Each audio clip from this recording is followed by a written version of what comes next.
Dios siempre tiene el control.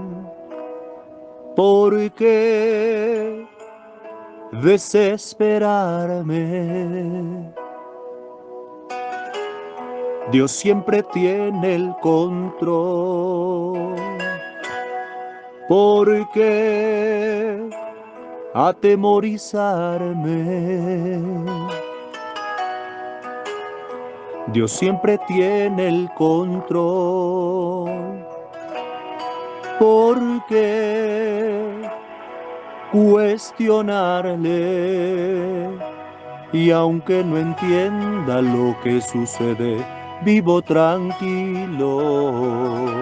Yo vivo en paz, porque Dios siempre tiene el control. Soy bendecido, duermo tranquilo, yo vivo en paz, porque Dios siempre tiene el control. Dios siempre tiene el control. Dios siempre tiene el control. No debemos dudar de que su mano poderosa nos guarda y nos protege.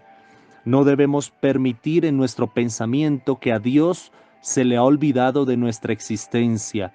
No debemos creer que Dios le ha tomado por sorpresa todo esto que está pasando, pues Él tiene el control. Y aunque estamos atravesando por una gran tempestad, el apóstol Pablo también experimentó algo muy similar a lo que estamos viviendo.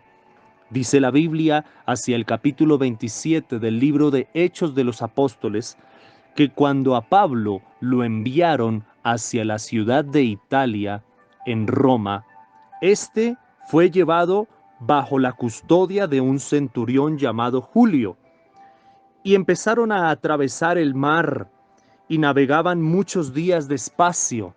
Sin embargo, después de haber pasado mucho tiempo y siendo peligrosa la navegación, Pablo les amonestaba, les decía: varones, veo que la navegación va a ser con perjuicio y habrá mucha pérdida, no solamente del cargamento de la nave, sino también de nuestras vidas.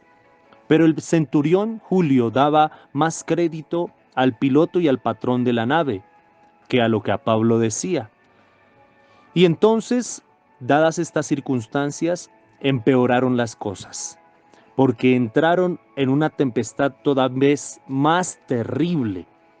Dice la Biblia que soplaba una brisa del sur y que empezó a dar contra la nave un viento huracanado llamado Euroclidón.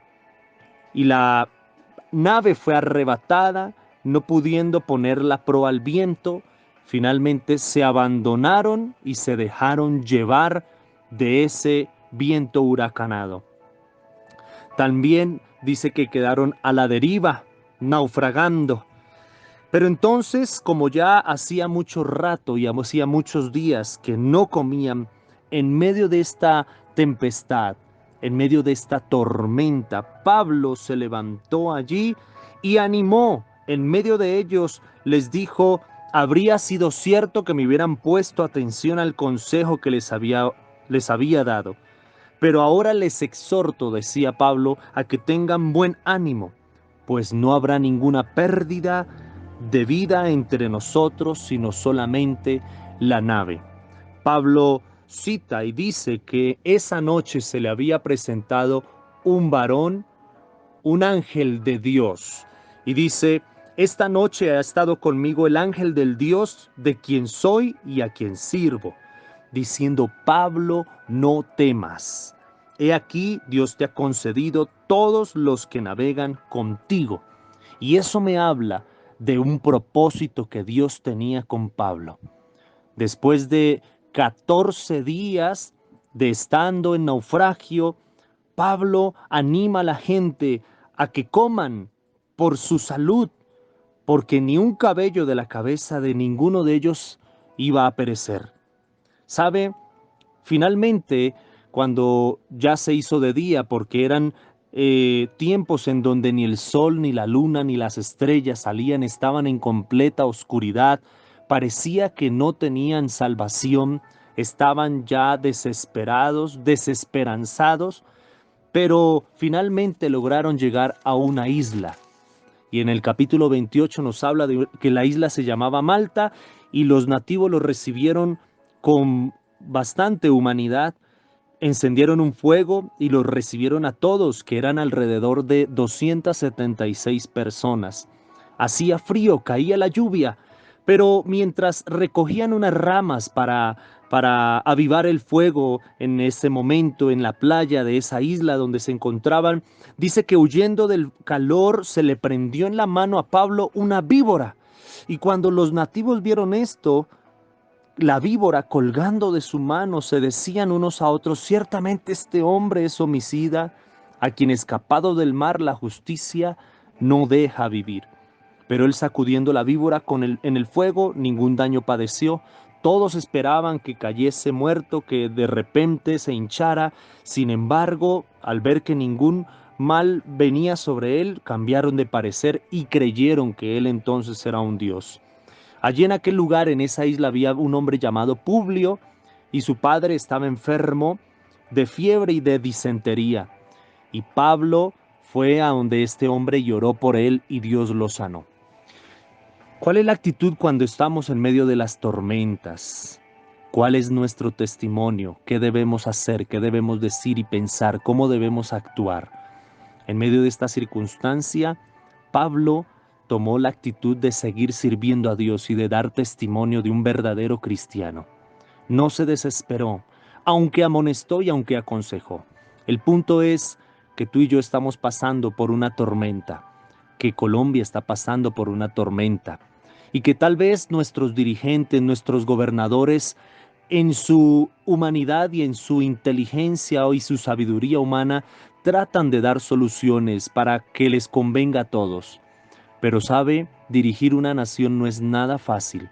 Creo que nuestra actitud no debe ser la de señalar, juzgar, la de criticar, sino por el contrario, como Pablo, aprender a esperar en Dios. Podemos decir, podemos aconsejar, podemos hablar, pero tal vez si estamos siendo llevados, si nos hemos ya dejado llevar por las directrices de nuestros gobiernos, no nos queda más que acogernos a la mano del Señor. Por eso en esta hora yo te invito para que no te desesperes. No seas como todos los del mundo que andan corriendo de aquí para allá, mirando en los supermercados que pueden comprar, que pueden adquirir con desespero, con ansiedad.